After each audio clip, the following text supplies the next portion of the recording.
रण की रेती, कच्छ की धरती, गांधी की आवाज हूं। भूचालों से भी थमी नहीं, मैं जिंदगी की परवाज हूं। हर तिमिर को मैंने चीर दिया। मैं नए भारत का प्रभात हूं। गौरव अतीत और उज्जवल भविष्य, जिसका नाम देश व दुनिया गुनगुना रही हैं। जी हां, मैं वही दिव्य भूमि गुजरात हूं।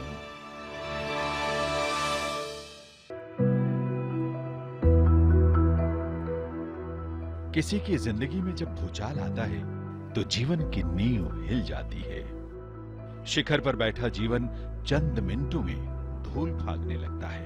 गृहस्थियां उजड़ जाती हैं और धराशायी हो जाती है हर उम्मीद।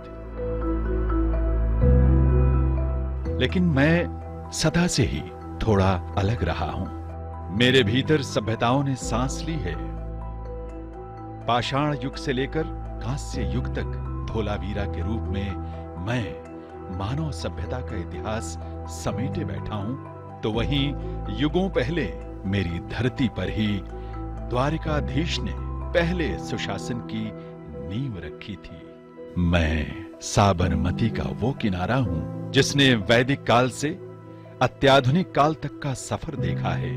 मैं अटल अखंड बढ़ते भारत की पहचान हूं। मैं सत्य और अहिंसा की वो धरती हूं जहां मोहनदास करमचंद गांधी जैसी शख्सियत ने जन्म लिया। साबरमती आश्रम में सत्याग्रह और ग्रामोद्योग ने नए आयाम तय किए। दांडी यात्रा ने स्वतंत्र भारत के लिए हुंकार भरी।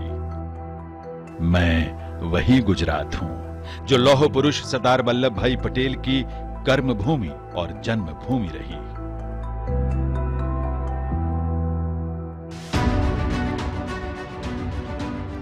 स्वतंत्र भारत को कश्मीर से कन्याकुमारी तक एकता के सूत्र में पिरोने के शिल्पकार कोई और नहीं, सरदार पटेल ही थे। गुजरात के गौरवशाली योगदान का अपना एक अलग ही स्वर्णिम अध्याय लिखा है।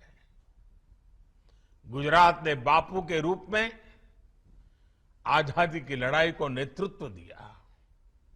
गुजरात ने लौह पुरुष सरदार पटेल जी से नायक दिए, जिन्होंने आजादी के बाद एक भारत श्रेष्ठ भारत की बुनियाद रची। बारडोली आंदोलन और दांडी यात्रा से निकले संदेश ने पूरे देश को एकजुट कर दिया था। यही है गुजरात, जहां जीवन, सुशासन और अदम्य इच्छा शक्ति की ये नींव इतनी मजबूत है कि कोई भूचाल या भूकंप इसे हिला नहीं सकता। वर्ष 2001 में गुजरात में आए भीषण भूकंप ने इस राज्य को ही नहीं, देश को भी झकझोर दिया था। लेकिन जो झुक जाए वो गुजरात नहीं।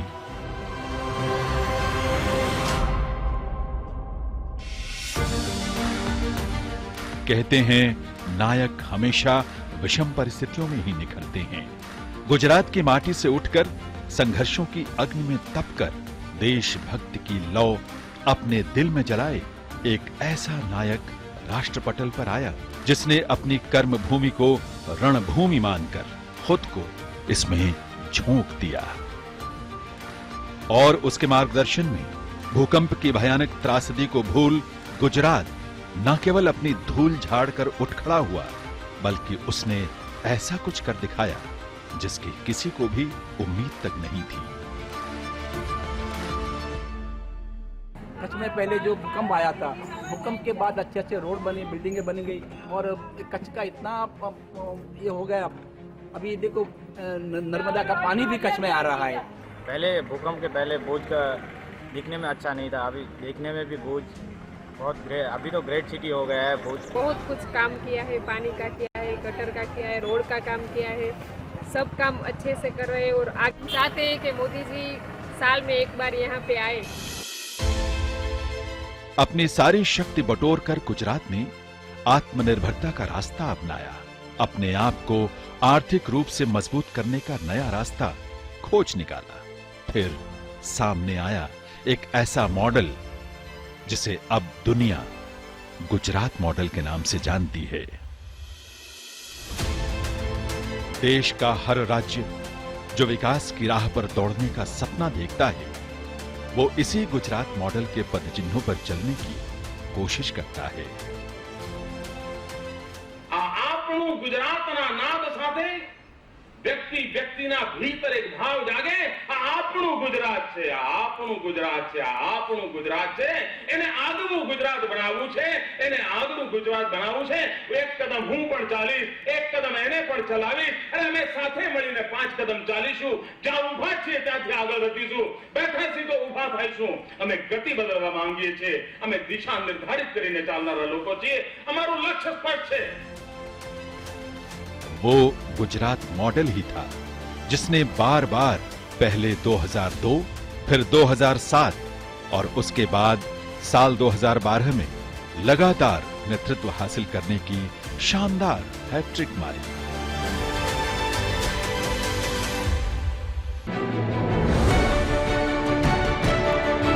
गुजरात मॉडल जिन 2 मजबूत स्तंभों पर टिका है, उनमें से एक है आर्थिक स्तंभ। गुजरात देश की अर्थव्यवस्था की रीढ़ की हड्डी है। गुजरात देश की जीडीपी में 8% से ज्यादा का योगदान देता है।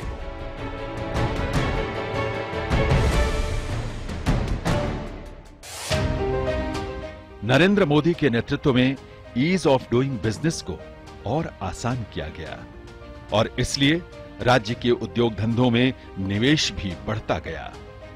ऑनलाइन आवेदन से लेकर उद्योग की पूर्ण अनुमति तक की सुविधा यहां मौजूद है।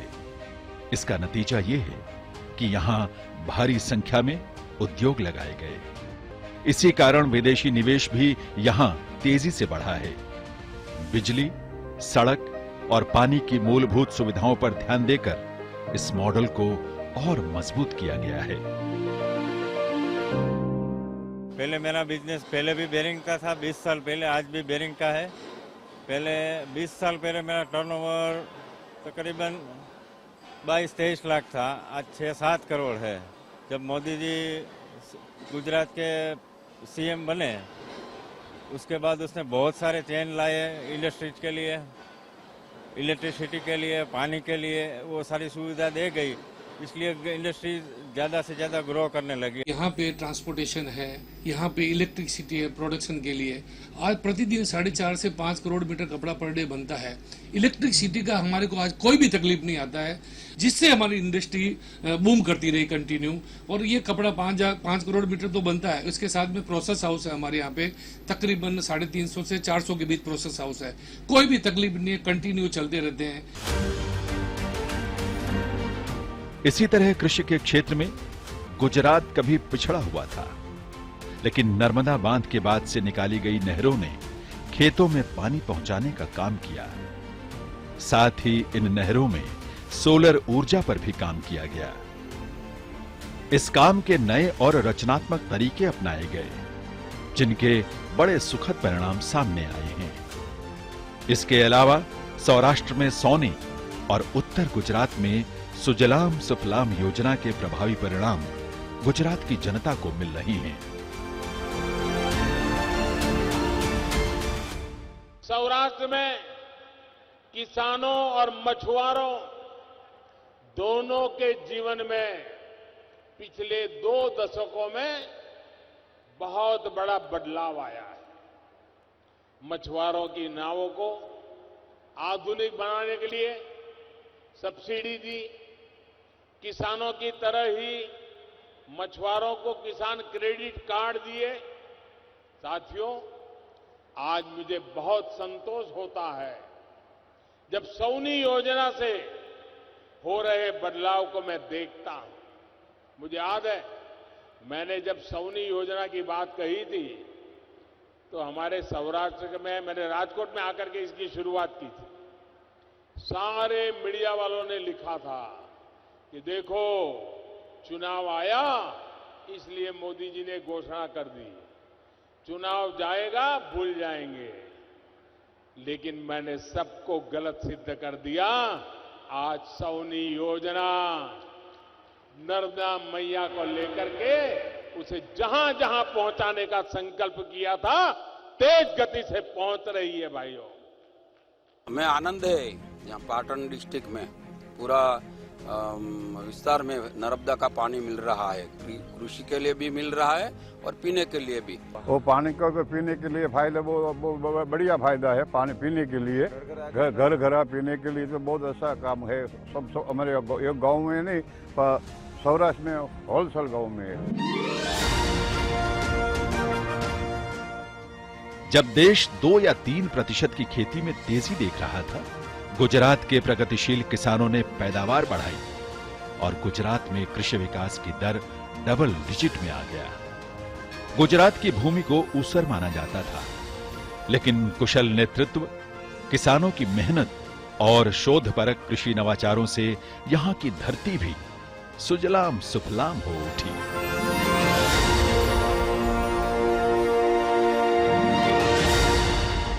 पहले हम लोग जो परंपरागत जो हमारी खेती दी होती थी वो करते थे, मगर अभी सरकार श्री जैसे किसी में 50% है, किसी में 75% है। हम लोग एससी में हैं तो हमें 75% मिल रहा है सब्सिडी। तो हम लोग अभी सरकार के प्रोत्साहन से, सब्सिडी की वजह से हम लोग ये जो बागायती है, बागबानी है, उसमें हम लोग अभी मुड़े हैं। और अभी थोड़ा टाइम से हम लोग ये बागबानी में गए तो हमें बहुत अच्छा मुनाफा मिल रहा है इससे। सरकार ने गुजरात में जीजेआरसी की स्थापना की।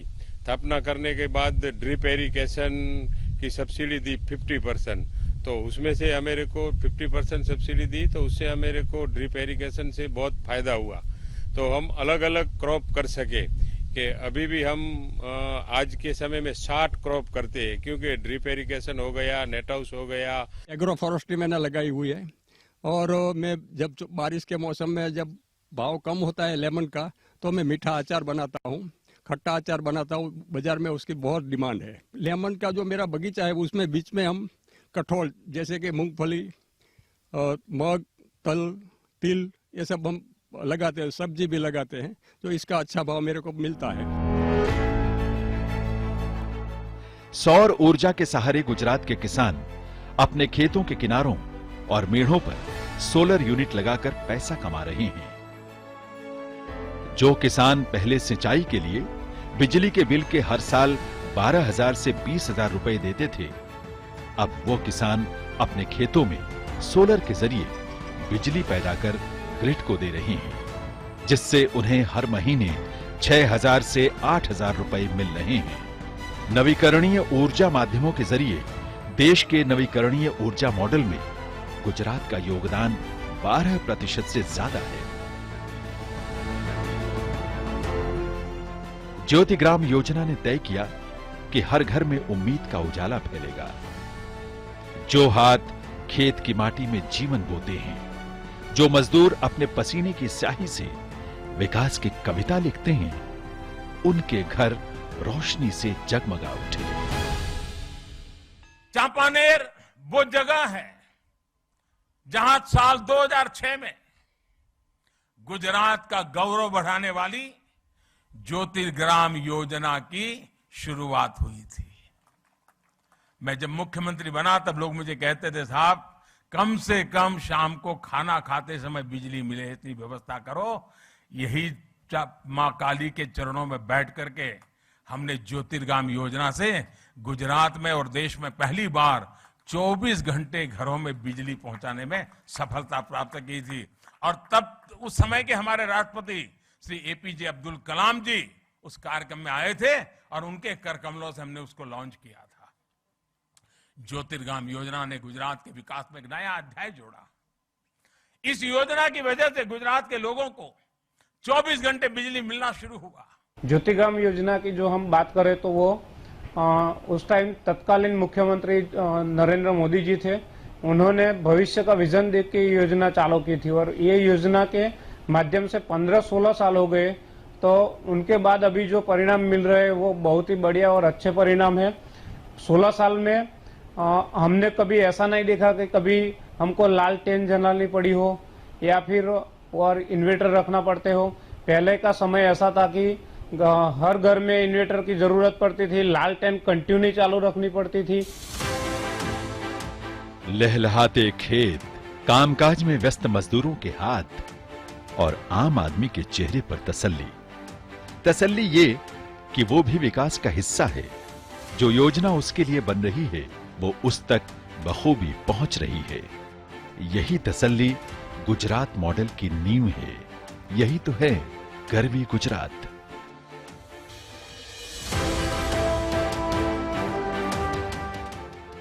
गुजरात मॉडल का दूसरा मजबूत स्तंभ है सामाजिक स्तंभ, जिसमें स्वास्थ्य और शिक्षा पर भी जोर दिया गया है। नारी गौरव, नारी सुरक्षा और नारी शिक्षण ने राज्य की आधी आबादी की दशा ही बदल दी। चिरंजीवी योजना के लिए संस्थागत प्रसव को बढ़ावा दिया गया, जिससे मातृ शिशु मृत्यु दर में कमी आई। वहीं महिला सशक्तिकरण के जरिए आर्थिक और सामाजिक उत्थान की गाथा लिखी गई। मिशन मंगलम के जरिए सखी मंडल गठित किया और गरीब महिलाओं के जीवन में उजाला लाया गया।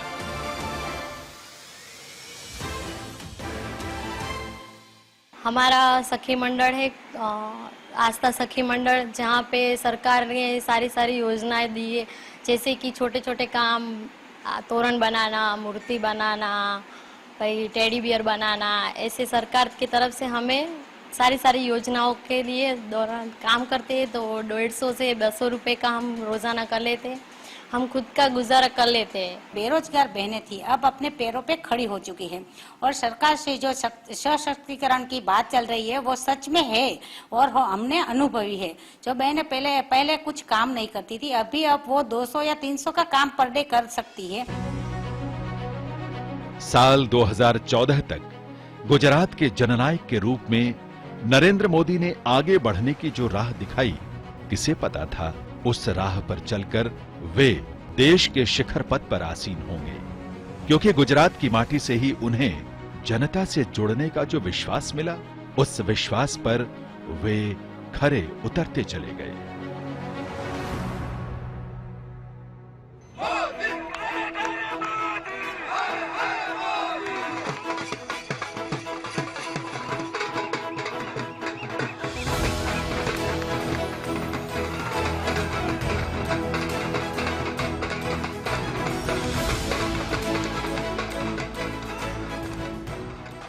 मैं नरेंद्र दामोदर दास मोदी ईश्वर की शपथ लेता हूं कि मैं विधि द्वारा स्थापित भारत के संविधान के प्रति सच्ची श्रद्धा और निष्ठा रखूंगा।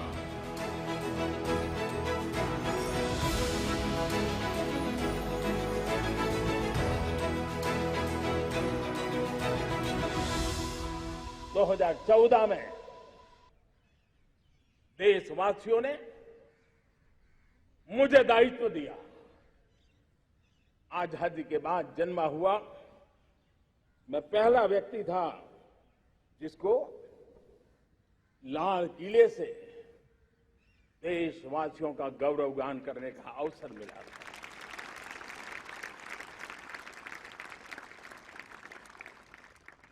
लेकिन मेरे दिल में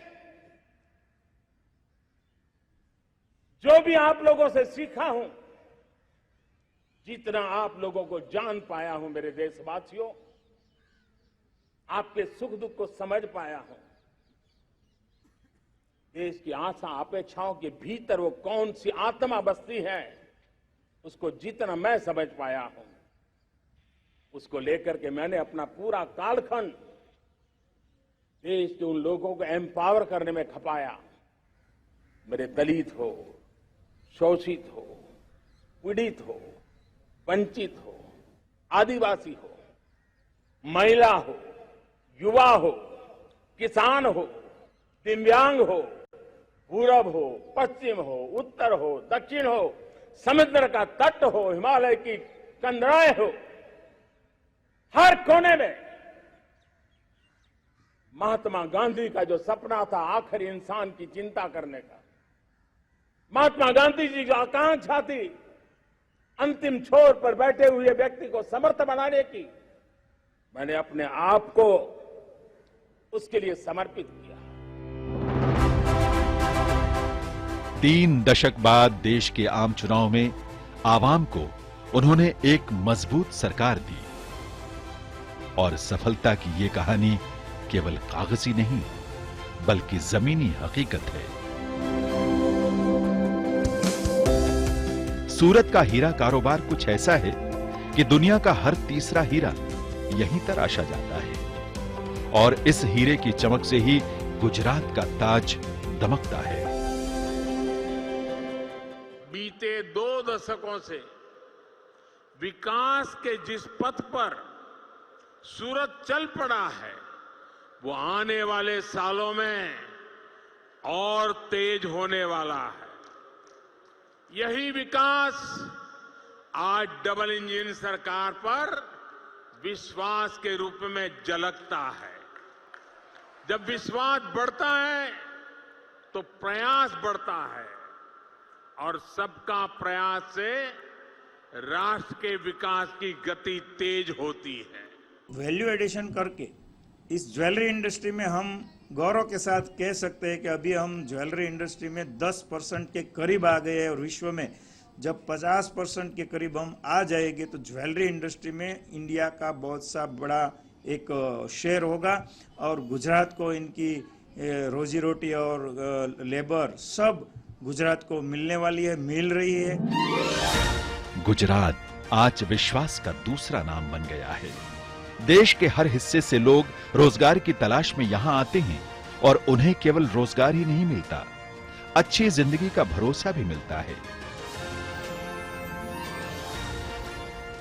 हिंदुस्तान का कोई प्रदेश ऐसा नहीं होगा जिसके लोग सूरत की धरती पे न रहते हो।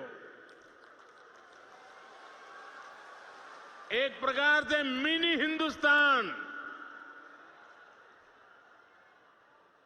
सूरत की सबसे बड़ी खासियत यह है ये शहर सूरत इस बात के लिए मैं हमेशा उसका गर्व करता हूं, ये शहर श्रम का सम्मान करने वाला शहर है।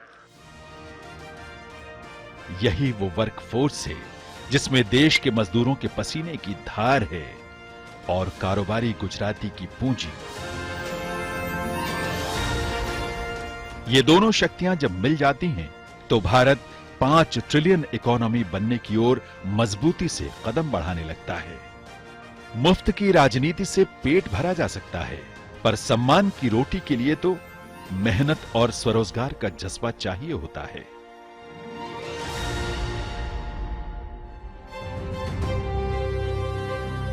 देश का एक आम जनमानस गुजरात से अगर कुछ सीख सकता है तो वो है व्यापार और फायदे में हर एक को जोड़ने की भावना, जिसे हम सहभागिता कहते हैं। मैं दावे से कहता हूं मित्रों, इतने कम समय में गुजरात ने जो अपना ब्रांडिंग किया है, शायद दुनिया की 10 ऐसी कंपनियां इकट्ठी हो ये स्थिति पैदा नहीं कर सकती। मैं एक दृष्टिकोण में बदलाव कैसे आता है वो दिखाना चाहता हूं। और मैं जब विदेशों में गया तो मैंने लोगों से कहा था, लोग मुझे कहते थे कि आप क्या चाहते हैं, मैंने कहा मैं कुछ नहीं चाहता हूं, मैं इतना ही चाहता हूं सिर्फ एक बार गुजरात आइए। और मैं कहता था फील गुजरात, इतनी छोटी सी बात मैं कह के आया हूं दुनिया को, फील गुजरात। आज मित्रों जो लोग गुजरात की धरती पर आते हैं, और मेरी मिट्टी की कसम कह करके मैं कहता हूं, इस मिट्टी की ताकत इतनी जबरदस्त है, हमारे पुरखों ने इतना परिश्रम करके संजाई हुई ये ऐसी मिट्टी है, यहां आने वाला हर व्यक्ति उसके सुगंध से अभिभूत होकर के दुनिया के देशों में जाकर के अपनी बात बताता है। ये आत्मनिर्भर गुजरात का चमकता चेहरा है। गुजरात एक ऐसा कैनवस है जिसमें संस्कृति के रंग भी हैं और आत्मनिर्भर होने की जिद भी। लेकिन इस तस्वीर का सबसे सुंदर रंग है यहाँ के युवाओं की उद्यमिता। उद्यमिता यहाँ के युवा की रगों में दौड़ती है। गुजरात का युवा नौकरी की बाट नहीं जोड़ता, बल्कि अपनी मेहनत, रणनीति और आत्मविश्वास के बल पर वो 10 लोगों को नौकरी देने की इच्छा शक्ति रखता है। और यही कारण है कि गुजरात में न केवल परंपरागत उद्योग धंधे फल फूल रहे हैं, बल्कि स्टार्टअप उद्यमियों ने भी परंपरागत व्यवसायों में ऐसे नवाचार किए जिन्हें दुनिया भर की सराहना मिल रही है। मुद्रा, स्टार्टअप, स्टैंड अप जैसी सरकारी योजनाओं ने यहां की तस्वीर बदल दी है। ईज ऑफ डूइंग बिजनेस का लाभ लेकर गुजरात का युवा स्टार्टअप के जरिए अपनी नई पहचान बना रहा है।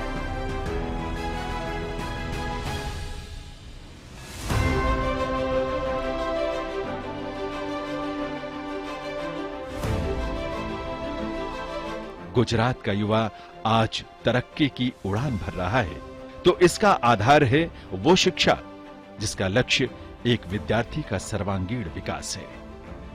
शिक्षा गुजरात मॉडल में हमेशा पहली प्राथमिकता पर रही है। गुजरात आज सफलता की जिस ऊंचाई पर है, विकास की जिस ऊंचाई पर है, वो हर गुजराती को गर्व से भर देता है। इसका अनुभव मैंने कल गांधीनगर के विद्या समीक्षा केंद्र में भी किया। गुजरात के बच्चों के भविष्य को, हमारी आने वाली पीढ़ियों को संवारने के लिए विद्या समीक्षा केंद्र एक बहुत ताकत बन रहा है। हमारी सरकारी प्राथमिक शाला, उसके लिए इतनी बड़ी टेक्नोलॉजी का उपयोग, ये दुनिया के लिए एक अजूबा है। आज ये विद्या समीक्षा केंद्र गुजरात के 54,000 से ज्यादा स्कूलों से 4.5 लाख से ज्यादा शिक्षक और 1.5 करोड़ से ज्यादा विद्यार्थियों की एक जीती जागती ऊर्जा का, ताकत का केंद्र बन गया है। एक ऐसी शिक्षा जिसमें गुजरात के गौरवमयी अतीत की कहानियां तो हों ही, साथ ही भविष्य की दूरदर्शी सोच भी हो। और इसी सोच ने नींव रखी दुनिया की पहली फॉरेंसिक साइंस यूनिवर्सिटी, रक्षा शक्ति विश्वविद्यालय, विसाख जैसे संस्थानों की, जो शिक्षा के क्षेत्र में गुजरात के ऐसे प्रयोग थे जो आज राष्ट्रीय स्तर के संस्थान हैं। मैं राष्ट्रीय रक्षा यूनिवर्सिटी में मास्टर्स इन पुलिस एडमिनिस्ट्रेशन का छात्र हूँ।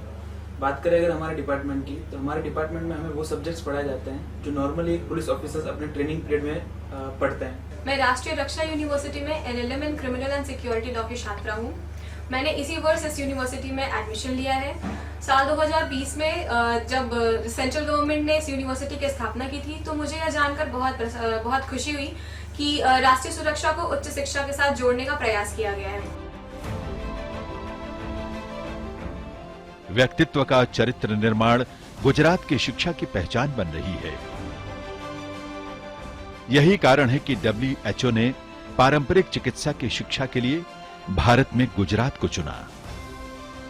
ये गर्व की बात रही कि संयुक्त राष्ट्र का भारत में पहला अंतर्राष्ट्रीय केंद्र जामनगर में बन रहा है। WHO global centre for traditional medicine के लिए सभी ने अपनी शुभकामनाएं दी हैं। मैं सभी का आभारी हूं।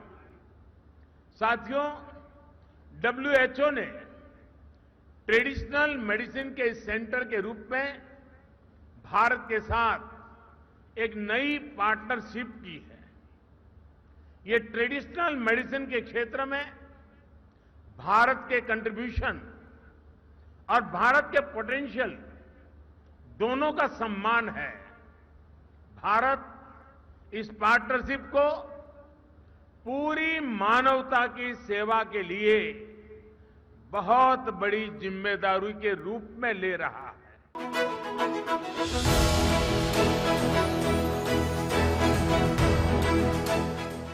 गुजरात जुझारू लोगों की धरती है। इसने न जाने कितनी आपदाओं का सामना किया। ऐसे में कोविड की चुनौती जब सामने आई, तब भी गुजरात एक आदर्श के रूप में सामने आया। कोविड-19 की चुनौती से निपटने के लिए सरकारी संस्थानों से लेकर निजी संगठनों और एक आम गुजराती ने जिस अदम्य इच्छा शक्ति का परिचय दिया, उसकी विश्व स्वास्थ्य संगठन ने भी सराहना की। WHO ने सुझाव दिया कि अहमदाबाद में महामारी के नियंत्रण और उपचार के लिए धन्वंतरी रथ, 104 बुखार हेल्पलाइन और संजीवनी वैन जैसी पहल और निजी अस्पतालों की सक्रिय सहभागिता को बतौर नजीर भारत के अन्य शहरों और विदेशों में भी अपनाया जाना चाहिए। ये है उस मजबूत गुजरात की तस्वीर जो मुश्किल की आंधियों के आगे भी मिसाल बनकर सामने आती है।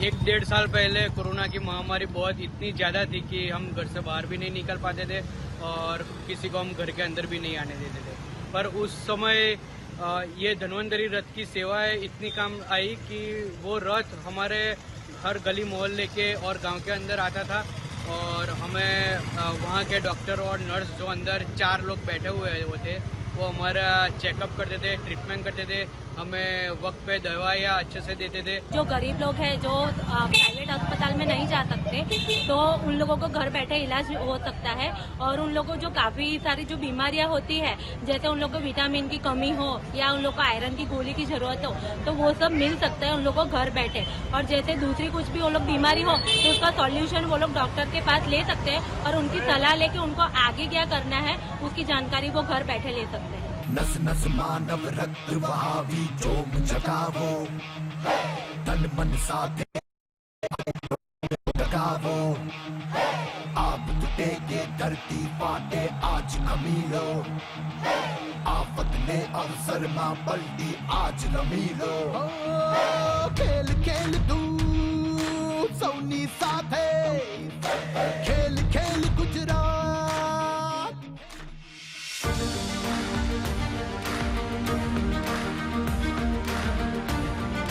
जन सेवा का प्रांगण हो या खेल का मैदान, बाजी मारना सीखना हो तो गुजरात से सीखिए। अहमदाबाद का कांकरिया इंडोर स्टेडियम हो या मोटेरा का नरेंद्र मोदी स्टेडियम, नए भारत को खेल कूद के लिए नई सुविधाएं देने में भी गुजरात पीछे नहीं है। इसी का नतीजा है कि भाविना पटेल सहित कई खिलाड़ी गुजरात और देश का अंतर्राष्ट्रीय पटल पर परचम लहरा रहे हैं। बेसिक जो स्पोर्ट्स है वो वहाँ से डेवलप होता है, जो कि तालुका लेवल और डिस्ट्रिक्ट लेवल के सारे बच्चों को वहाँ पे मतलब लाया जाता है और उन्हें ऐसी फैसिलिटीज़ में मतलब रखा जाता है और उन्हें स्टेट लेवल और नेशनल लेवल कंपटीशन के लिए प्रिपेयर किया जाता है। DLSS में हमें डाइट अच्छी मिलती थी, हॉस्टल मिला था रहने के लिए, अच्छे से कोचेस दिए थे और वहाँ से मेरा सिलेक्शन हुआ एकेडमी के लिए जो SAG की है और उसमें भी सब अच्छा, उससे अच्छा हाईएस्ट लेवल पे हमें सब मिलता था, डाइट वो सब। तो 2019 में मैं इंटरनेशनल लेवल पे खेली ग्रैंड स्लैम। खेल, उद्यमिता, कृषि और नवाचार, हर मोर्चे पर गुजरात विकास के हुंकार भर रहा है।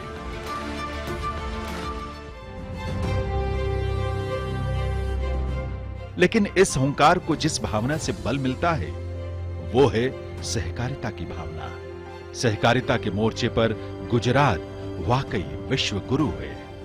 गुजरात में सहकारिता की एक समृद्ध परंपरा रही है और संस्कार भी है, तभी तो सहकार है, और सहकार है तभी तो समृद्धि है।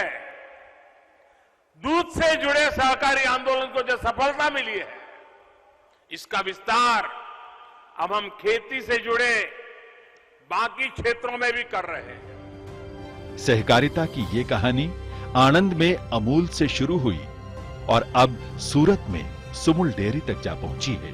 सुमुल की यात्रा 200 लीटर से प्रारंभ होकर 20 लाख लीटर तक पहुंच चुकी है, जिसमें दूध उत्पादक जनजातीय पुरुषों और महिलाओं का बड़ा योगदान रहा है।